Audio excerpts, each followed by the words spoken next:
Welcome to the Clause YouTube channel.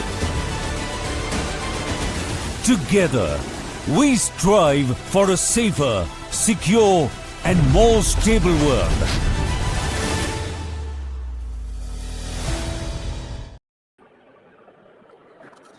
Good evening and welcome to yet another episode of Clause YouTube channel, the Strategic Frontlines. Today we have with us Ambassador Dinkaj Srivastav, retired. He was our ambassador to Iran and he's also author of the book Pakistan, Ideologies, Strategies and Interests. We also have with us Lieutenant General Amit Sharma, PVSM, AVSM, VSM retired. He was our Force Commander-in-Chief of the Strategic Force Command. We will discuss today, is there a possibility of limited nuclear war? But before we start that, we all know that today there has been a lot of new activities which have taken place. So what we'll do is we'll first start with the discussion on the Israel's attack on Iran's nuclear facilities. And to discuss that, we have with us Ambassador Srivastav. To discuss that, first we will start with certain facts, whatever has been going on till now, and I'll just like to flash that out. As far as the conflict is concerned, Israel has stated that it has targeted 50 targets, and main among them have been the Natanz primary nuclear installation, where 60% of the uranium enrichment takes place. And it may be a softer target as compared to Fordo, which has geographically it is more protected, but the concerns for nuclear radiations and chemicals are still there. The objective, what Israel states, is to hurt Iran's nuclear infrastructure and ballistic missile factories. The target has been mixed. Both military and nuclear installations have been hit, as well as Mossad has tried to hit or assassinate military and nuclear scientists, as you can see on the foyer. So there were some of the major generals from the Revolutionary Guard and other who were hit.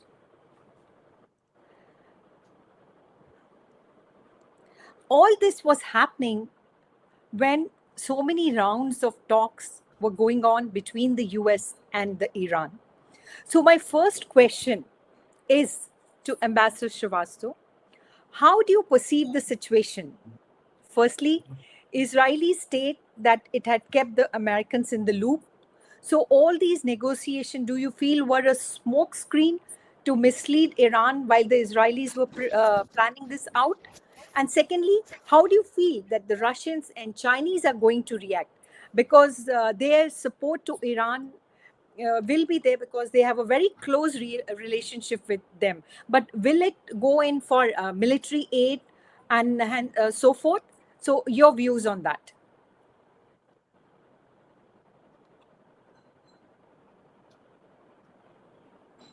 Ambassador Srivastav, you need to unmute your mic. Okay. Thank you, Dr. Roshan, for having me for this show. Iran and Israel, as you know, has a checkered relationship. During Shah's time, they were close military allies. Shah used to say that Israel and Iran, they are two people surrounded by a sea of Arabs. Now, this changed with the revolution. And last year, we saw there were two exchanges between Israel and Iran in April and September, which were the first direct military exchanges. Now, the negotiations on the resumption of the nuclear deal, which were going on between Americans and Iranians, the initial indications were very positive. Witkoff at one point Witkoff was the American chief negotiator, and he came up with this statement suggesting that the deal was very close. and the deal revolved around the Iranian bottom line was 3.67% enrichment, which is allowed under NPT. Witkoff went back on his words and had to and said that Trump will accept only 0% enrichment. Now this is since then there was a stalemate. To say that this was a deliberate ruse, uh, it's I think going a little too far. I certainly the Iranians and judging by the statements from Iranian side were hoping for a deal, and so did President Trump. In fact, his last statement, as recent as last month, he said that it's almost done. So I don't think this was a ruse. There's another way of looking at it, and this is if you keep in mind the American statement issued uh, after the Israeli strike, they have said two things: the Israeli action is unilateral, and in conclusion, the American statement said that Israel must not attack American targets. Now, this leaves out Iran must not attack American targets. Now, this leaves out Israeli targets. So, there is a certain distance between the American and the Israeli positions, even assuming that there was at some level there was some complicity, as some people would suggest. I'm not in a position to judge that.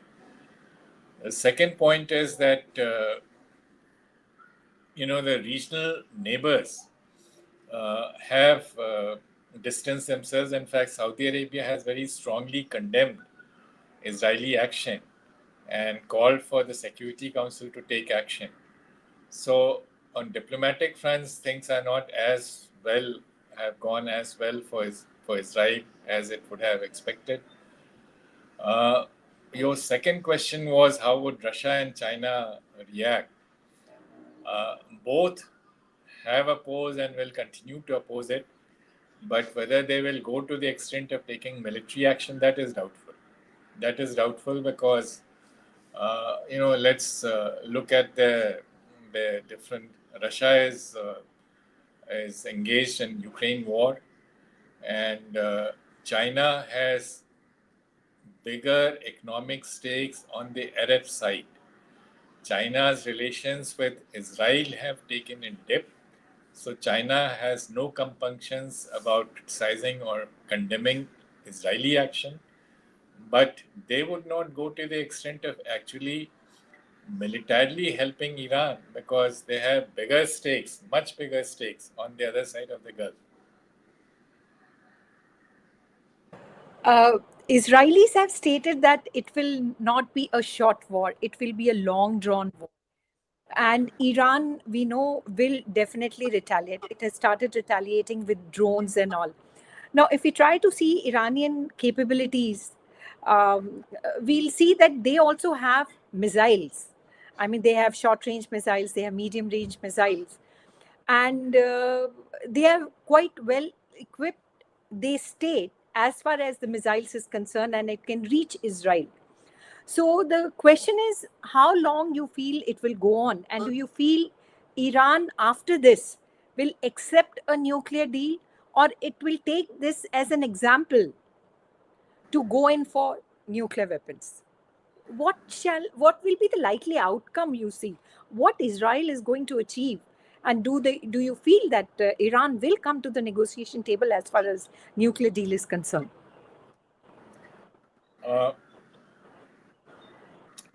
As far as I'm concerned, I served as Indian ambassador to Iran for 4 years till 2015. I don't think Iran will come back to the negotiating table. So if that is the calculus which Israel has or US has, President Trump has said that the hardliners in Iran who oppose the deal as the deal which was being offered by Trump administration, they are gone, and Iran should come back to the table before further damage. I don't think that's going to happen. It is going to to strengthen Iranian resolve. And there will be very strong push now for nuclearization. If there was any hope that they will,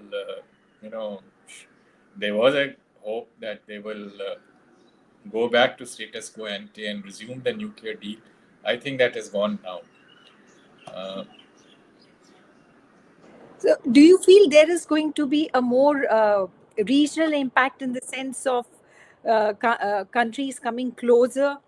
Will Israel be isolated, or it may not be the case?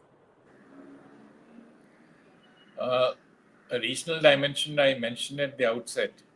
There has been a détente between Saudi Arabia and Iran for past 3 years now, which is a very positive thing, and that is what kept the oil prices down. For 1.5 years or 2 years, the Israel-Hamas war has gone on. I think that is going to hold, and it is reflected in the Saudi statement, which is a very strong statement. It has strongly condemned Israel's unilateral action. So that equation will hold. As far as the other Gulf countries are concerned, like UAE, Bahrain, they all have the same interests. They are oil exporting countries, and the oil goes through the Strait of Hormuz, which Iran can easily choke off. They don't want that. So these countries will remain neutral. They will condemn it in statements, but otherwise, militarily, they will remain neutral. A very interesting dimension from India's point of view, the Pakistani position. And I think from Pakistan's point of view, the good old days are back. You look at the history of Pakistan, it has lived off trouble in the neighborhood. So it made money out of Afghan jihad for 20 years in the 80s, and it made money again after fall of Taliban Al-Qaeda regime, which it had brought to power in the 90s. So between 9/11 and 2021, it got a further $20 billion. So it's basically, its economy is in doldrums. The Pakistani budget, which was presented day before, and my article came out in Hindustan Times, I have analyzed it. The interest payments and the military expenditure completely exhausts the federal government's share of revenue. So the rest of Pakistan government is going to run on fresh loans. So for Pakistan, this is a God-given opportunity. They'll make more money out of this war from the Americans, and maybe this is the reason why General Munir, who's now got himself promoted to Field Marshal's rank, has got this invitation to Washington to take part and to witness the parade. And you also have to keep in mind that Iran and Pakistan have had 2 missile exchanges. The first one was in 2019, a day before Pulwama. There was a identical attack on Iranian territory in which 27 IRGC guards were killed by a car bomb-laden being driven by a Pakistani national, which rammed into the bus. And in retaliation, General Soleimani, who was then alive, had let off a missile barrage. The second barrage took place, more recently. This was in 2022. So this was on Asim Munir's beat. So I think Pakistanis will take this opportunity to backstab Iran. Probably they have already done so. I think Middle East is going to have a lot of turmoils and tensions as the days progress. And the biggest thing is the nuclear Fordo, that installation that should not be hit, because the radiation leak will then have impact on the whole region. So I hope good sense prevails on both Israel as well as Iran, so that it is contained. And I think global players need to mediate and come out with some kind of a solution. So now we come to the next part of our podcast, which was basically to see whether the limited nuclear war is possible or not.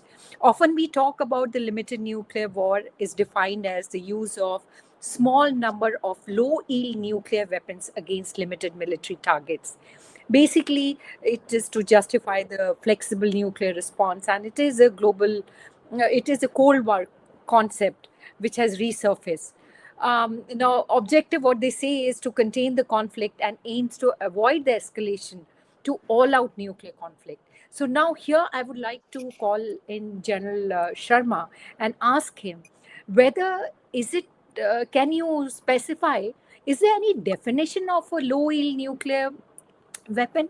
And secondly, can the nuclear use be controlled? Because the risk of uncontrolled escalation to full scale nuclear war is significant.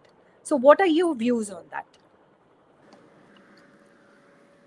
Roshan, firstly, thanks for calling me and and lovely to hear and speak about Iran. He's the expert. For us, India, I think Israel and Iran are both our good friends. So very unfortunate that this has happened, and I think it will have some effect on our economy if nothing else. And like Mr. Srivastava said, Pakistan is always ready to jump into where it can make some advantages out of it, but it's fine. And the point about Asif Munir, I'll come to the nuclear part later, but Asif Munir going to be invited to Washington. I somehow personally feel that we should not give Pakistan so much importance now. It's like America treats Mexico, we should treat Pakistan like that. Yes, if they step out of line, we should hit hard the way we've done. In fact, hit even harder.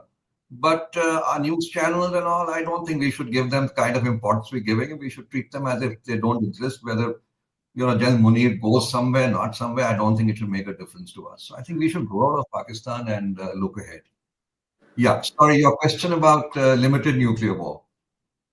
Roshan, firstly, there is no such thing as limited nuclear war in today's context. But this phrase has been used since the time nuclear weapons were introduced, and not once Russia got them and things like this, from 49 onwards. Now, what exactly is limited nuclear war and what are the connotations? If we talk of limited nuclear war, there are three things what I think the Russians and the Americans were trying to say. One was of limited yield of the weapons. Secondly, limited objectives.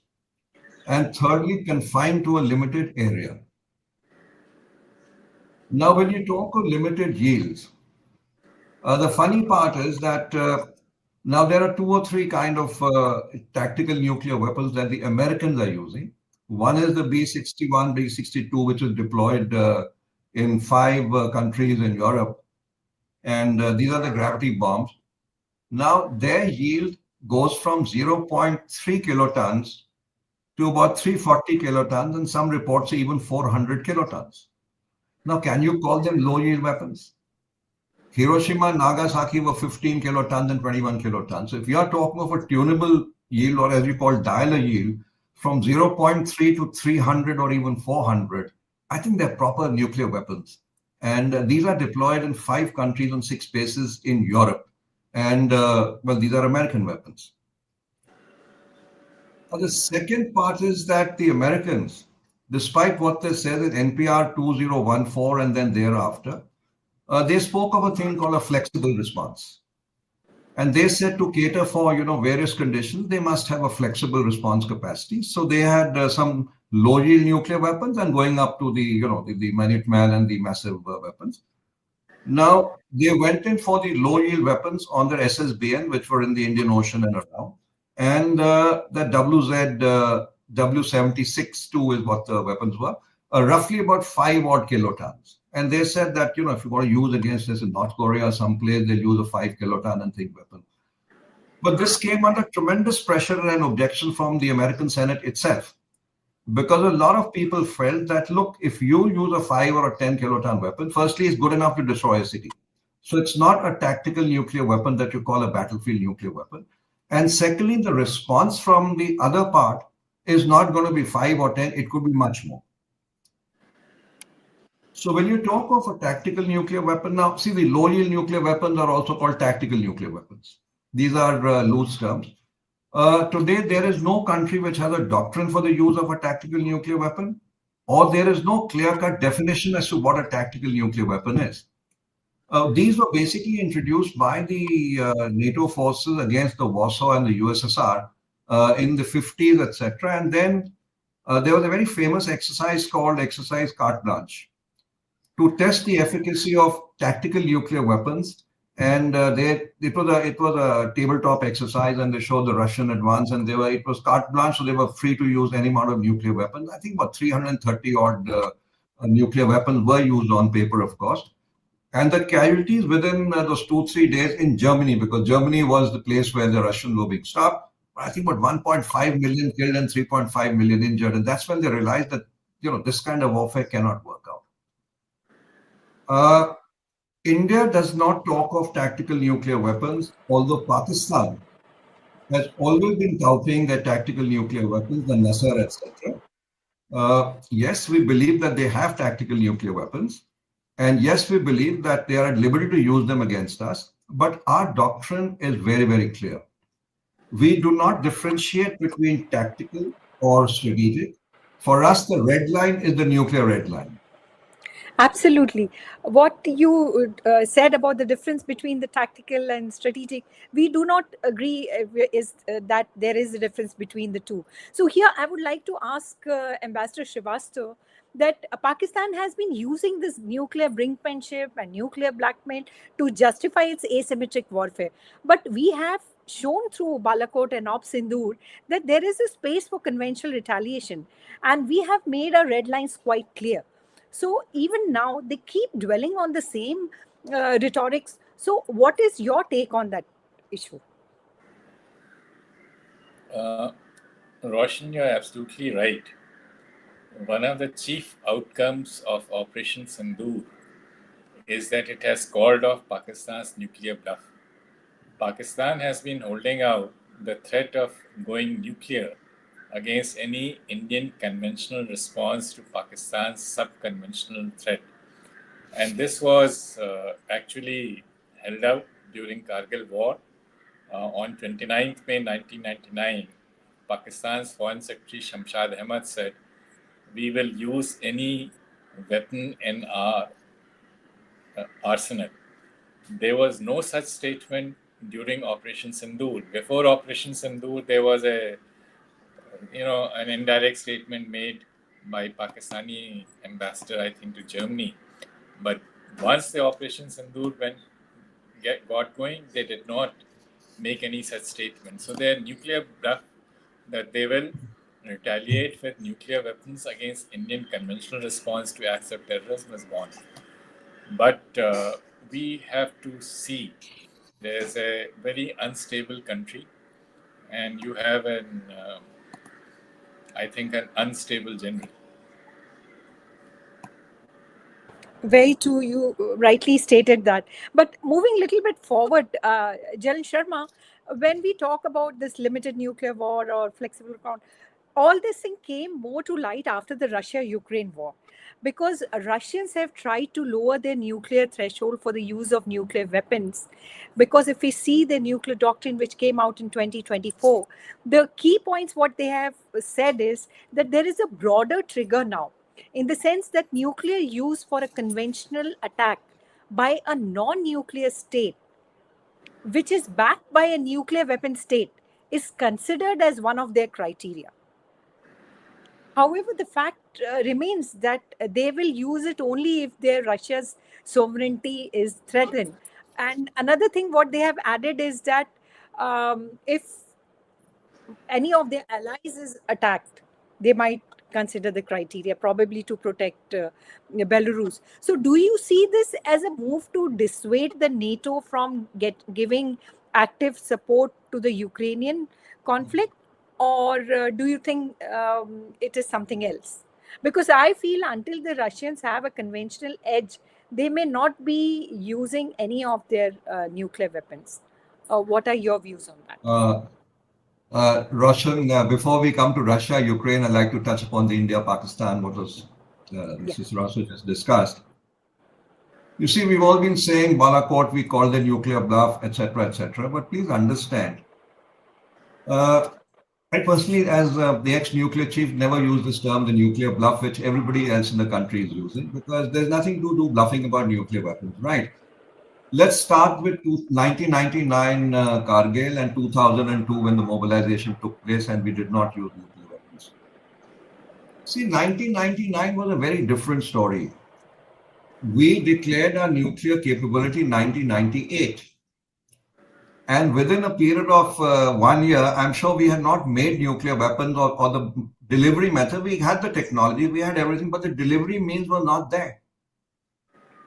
The Strategic Forces Command officially came into existence in 2003. So from 1998, 1999, we issued the draft doctrine. And it was only in 2003 that we said, yes, now we have the Strategic Forces Command. This is our doctrine. This is our command and control system. So we had a formalized nuclear structure only in 2003. So to use nuclear weapons in 1999 or even 2002, we must have had a couple of Prithvis, etc., which were there, and we must have made some kind of crude bombs to put on that.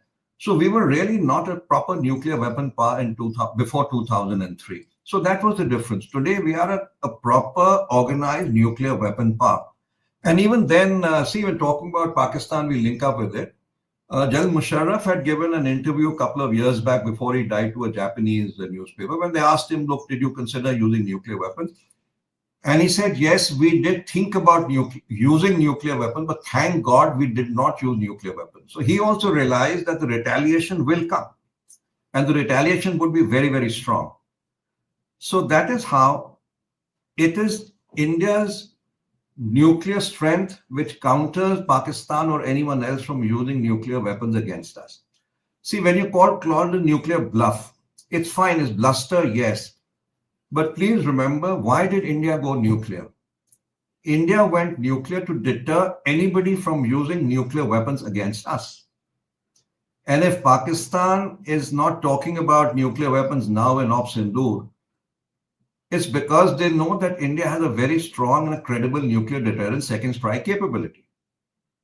And our doctrine is very clear.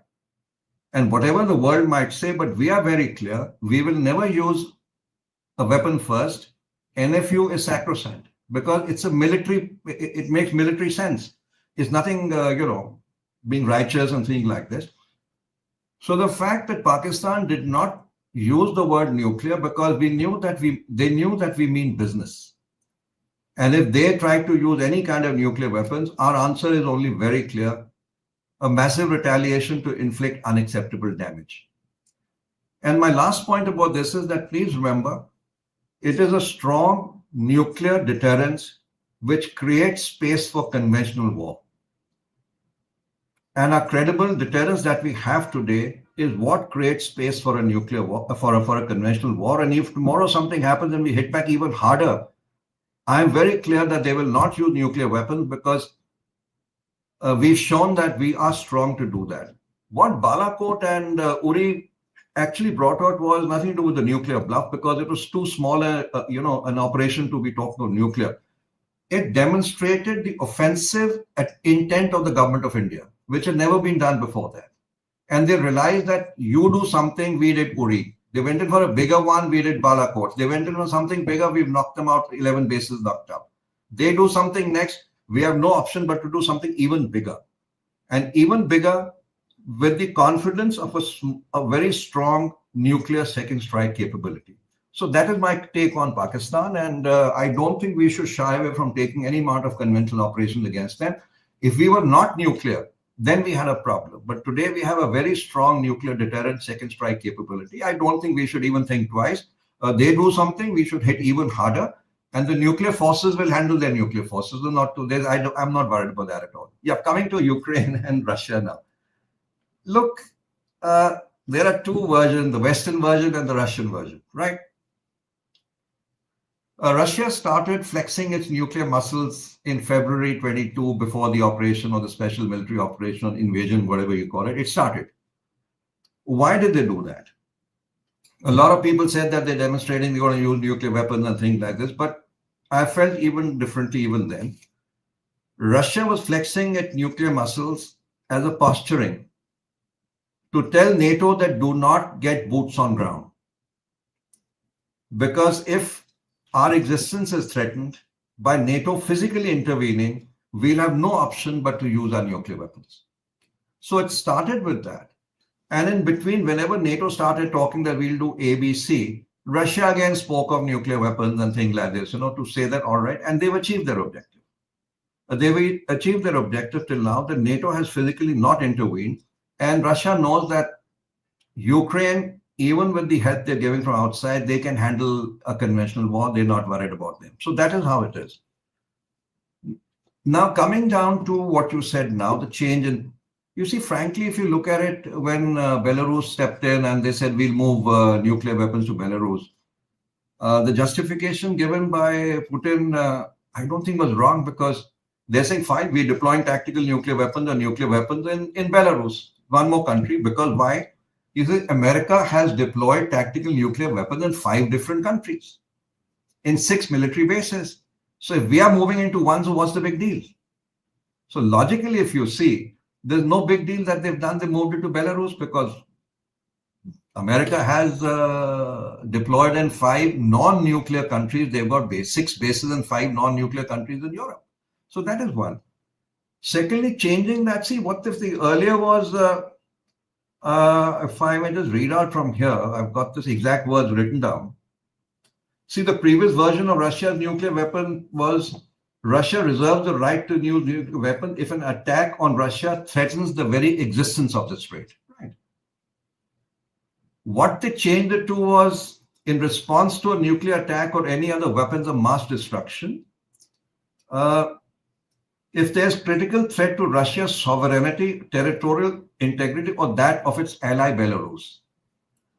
So it's broadly what they're saying. When you talk of the very existence, or you talk of sovereignty and territorial, if you look at it willy-nilly, it means the same. It's really not much difference. Yes, when Belarus comes in, the point is that the American nuclear umbrella is over a number of other countries also. It's all NATO countries, plus Japan, plus South Korea. Now the point is that has Russia done something which is out of the world? No, they haven't.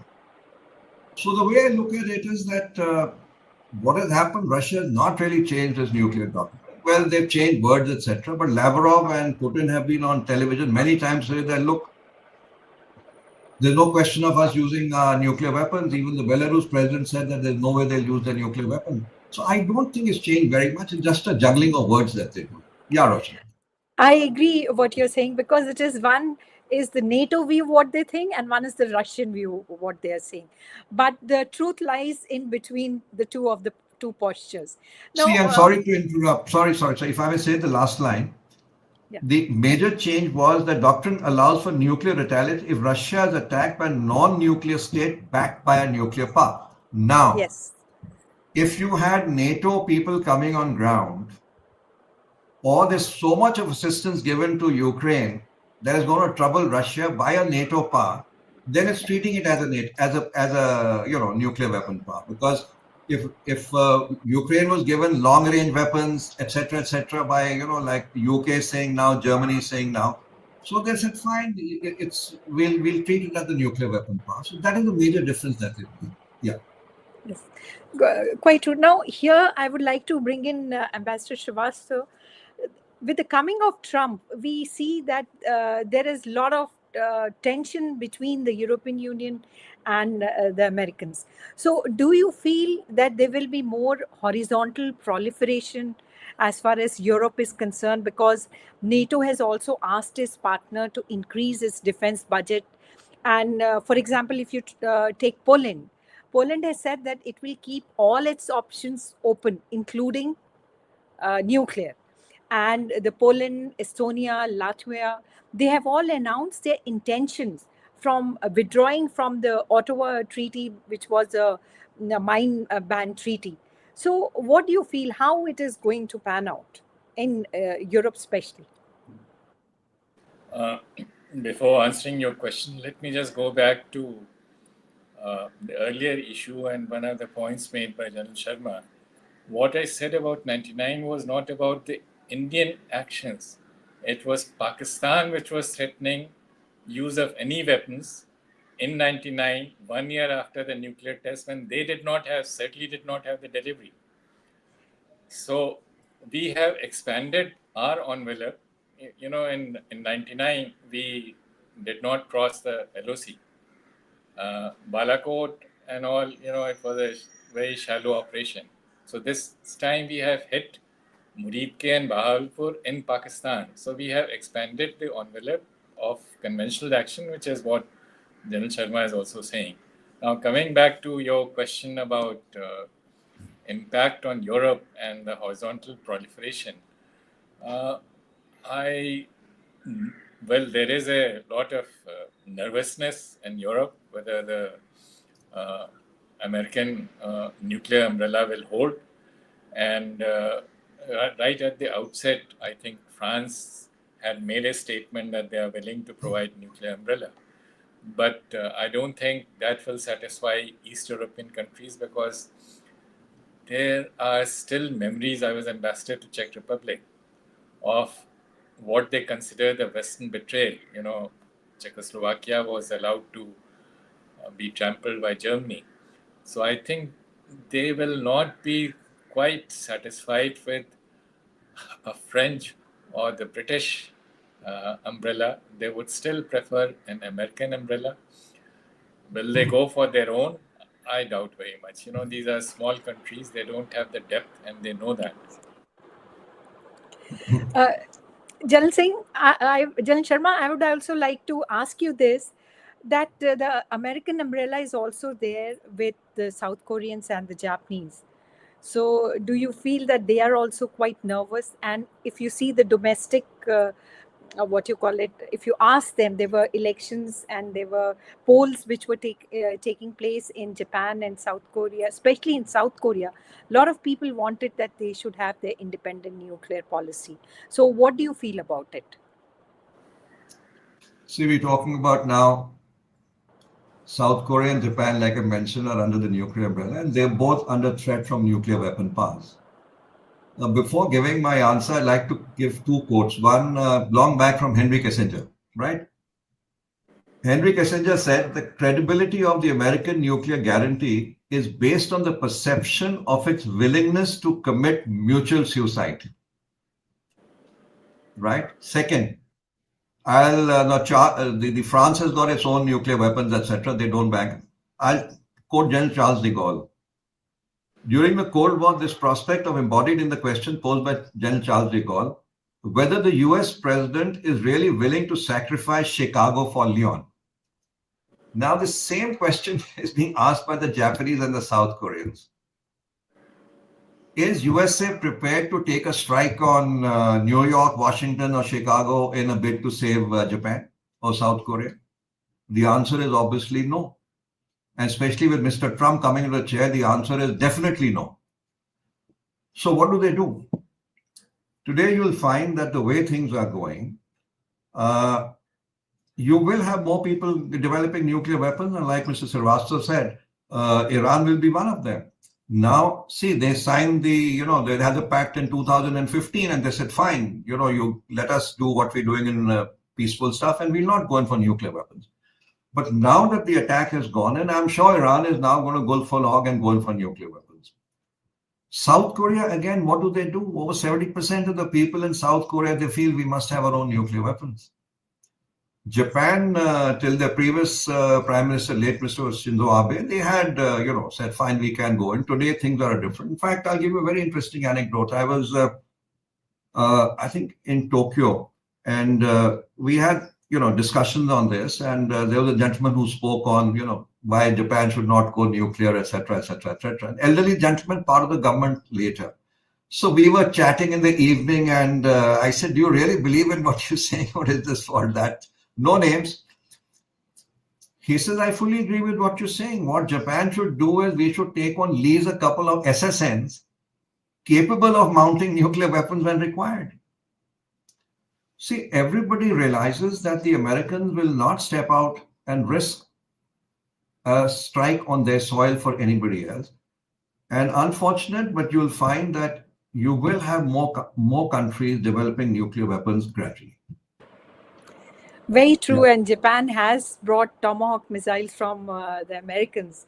And you never know how future pans out. So, what we'll do is now we'll take certain questions. The first question is, the nations west of the Sindhu have a mindset of promptly going into action made when thus their conflict are usually long drawn and bloody. Your views? Basically, he wants to say that probably this conflict is going to be a long drawn and not a short one. You're talking about Iran? Pardon? No, which exact country you're talking about? If it's Iran, I'll I think- request Mrs. Sylvester to take it on, and then I can step in. Yeah, he's the expert on Iran. I think if we take, for example, the current conflict which is going on between Israel and Iran, so you feel it will be a long drawn one or it will be a short one? Anyone?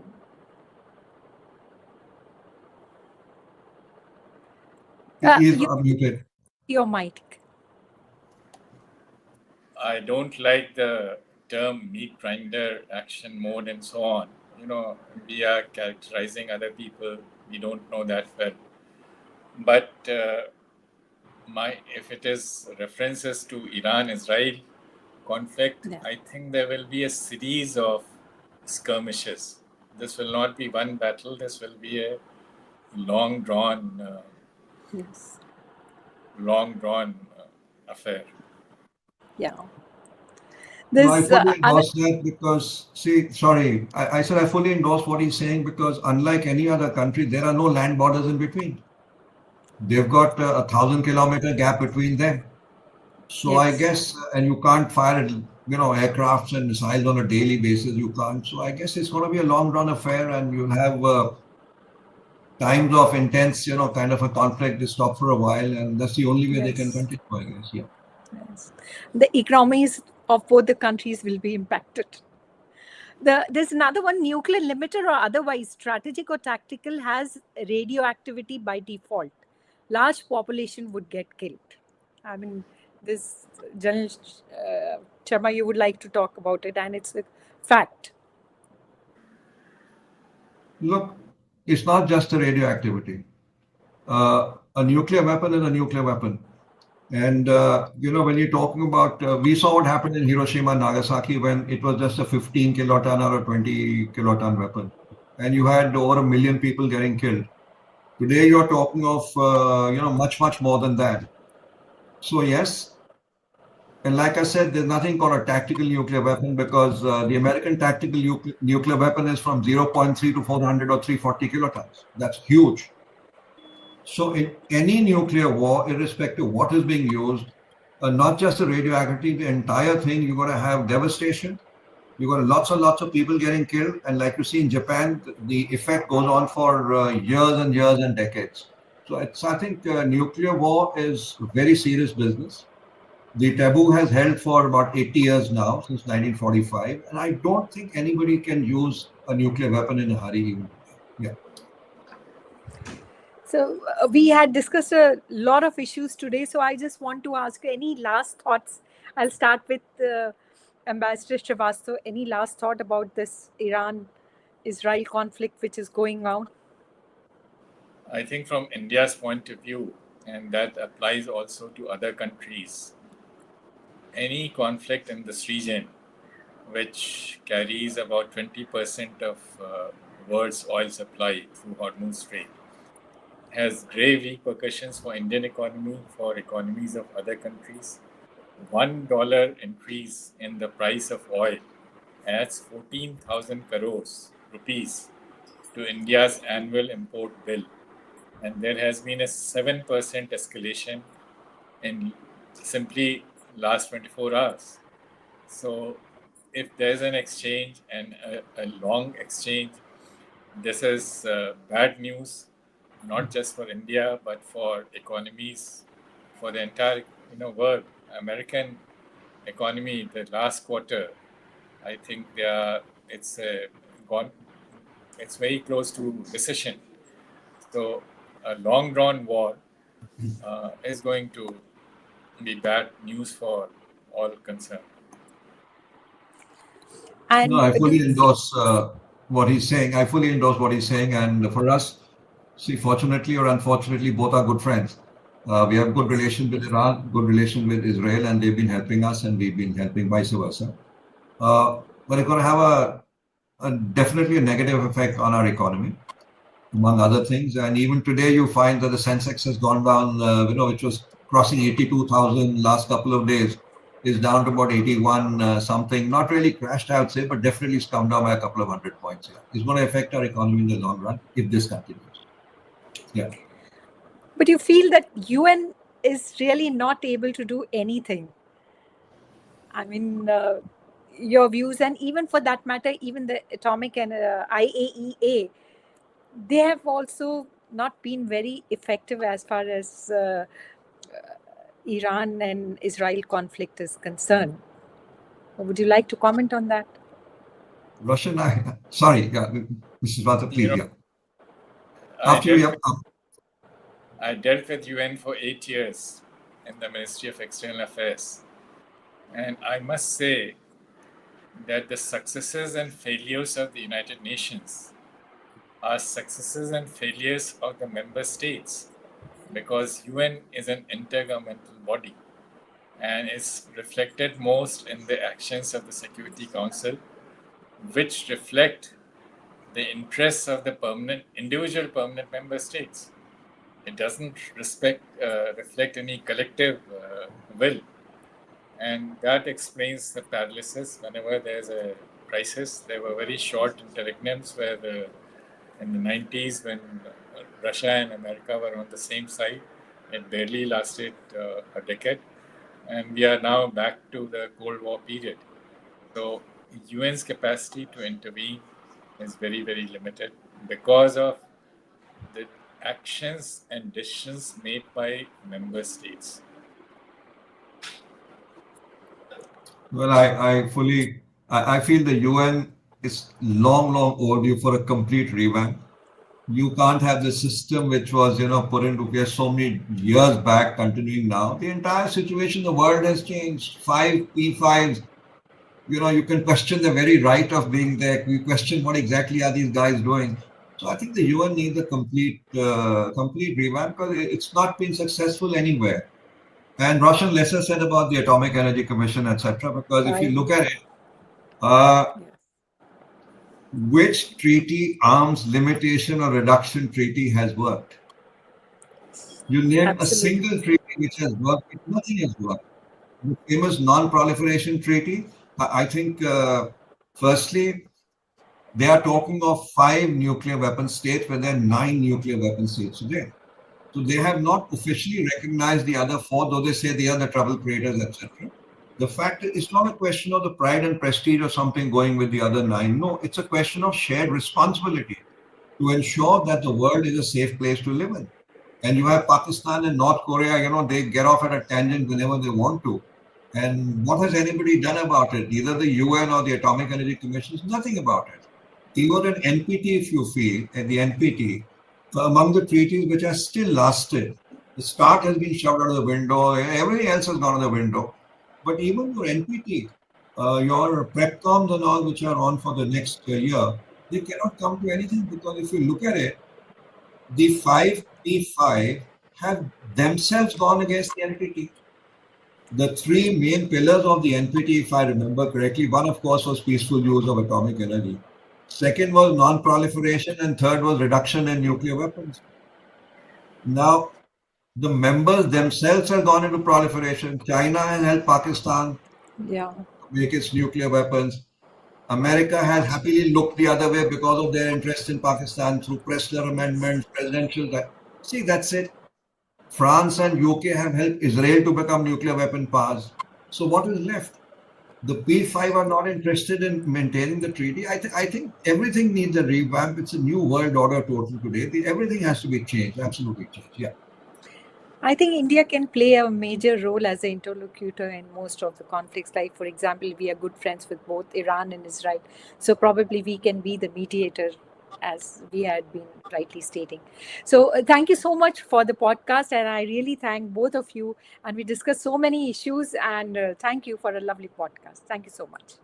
Roshan, always a pleasure. Thanks so much. Bye. Bye. All the best.